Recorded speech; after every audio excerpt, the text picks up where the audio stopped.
मुझे ऐसा कोई गुरु नहीं है कि मेरी जिंदगी सबके लिए मिसाल बनेगी, मगर ये हो सकता है कि कोई मायूस बच्चा किसी गुमनाम सी जगह से ताल्लुक रखता हो, वो ये पढ़े और उसे हौसला मिले, वो ये पढ़े और उसकी उम्मीद रोशन हो जाए। हो सकता है ये कुछ बच्चों को नाउम्मीदी से बाहर ले आए और जिसे वो मजबूरी समझते हैं वो उन्हें मजबूरी ना लगे। ये कुछ लाइनें लिखी थी भारत रत्न डॉक्टर एपीजे अब्दुल कलाम ने। दोस्तों, आज के इस वीडियो में मैं आपको कलाम साहब के वो किस्से सुनाने वाला हूँ जिन्हें सुनकर आपके सोचने समझने का तरीका बदल जाएगा और आप अपने अंदर एक नई एनर्जी फील करोगे। So let's start the video. दोस्तों, आपको पता है कलाम साहब ने शादी क्यों नहीं की? इसका सिर्फ एक रीजन था और वो रीजन यह था कि कलाम साहब सबसे ज्यादा अपने काम से प्यार करते थे। जिस दिन उनकी सगाई होनी थी उस दिन भी वो अपने काम में इतना बिजी थे कि अपनी सगाई तक भूल गए और उस दिन उन्होंने शादी न करने का फैसला किया। उन्होंने एक इंटरव्यू में कहा था कि इंसान शादी और बच्चे अपनी सेल्फिशनेस के लिए करता है और मैं सेल्फिश नहीं होना चाहता।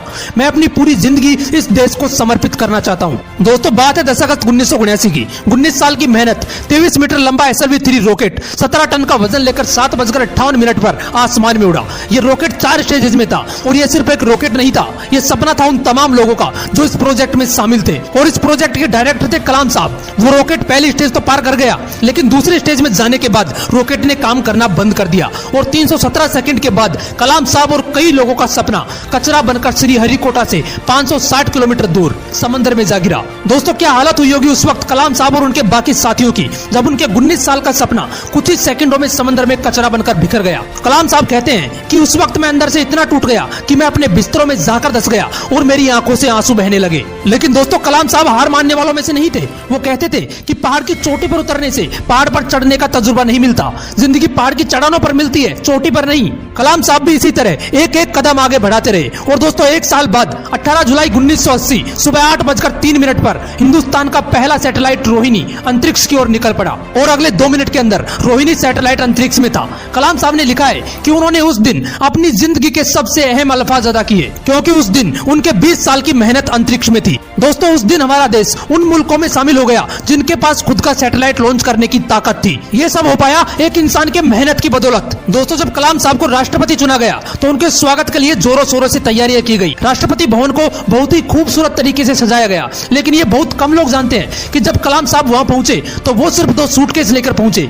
एक सूटकेस में कुछ कपड़े थे और दूसरे में किताबें। इसे कहते हैं किताबों से प्यार। अगर इस वीडियो को कोई स्टूडेंट देख रहा है तो एक बात हमेशा ध्यान रखना कि जितना आप किताबों से प्यार करोगे ये किताब आपको उतना ही बड़ा बनाती चली जाएंगी। ये किताबें ही थी जिन्होंने कलाम साहब को इतना बड़ा बना दिया। आपको पता है पूर्व राष्ट्रपति कलाम साहब सादगी और ईमानदारी जैसे गुणों की मिसाल थे जो आज के राजनीतिक परिदृश्य में दुर्लभ हो चले हैं।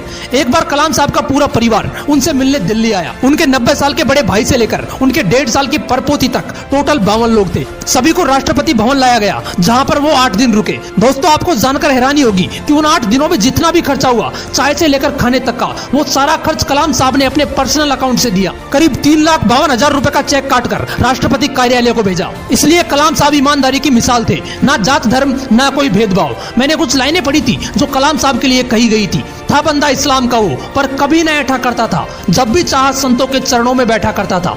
दोस्तों, कलाम साहब ने कुछ बातें कही थी जो हर व्यक्ति को अपने जीवन में उतारनी चाहिए। उन्होंने कहा था कि कोई शख्स कितना भी छोटा क्यों ना हो उसे हौसला नहीं छोड़ना चाहिए। मुश्किलें जिंदगी का हिस्सा हैं और तकलीफें कामयाबी की सच्चाइयां। खुदा ने यह वादा तो नहीं किया कि आसमान हमेशा नीला ही रहेगा, जिंदगी भर फूलों से भरी राहें मिलेंगी।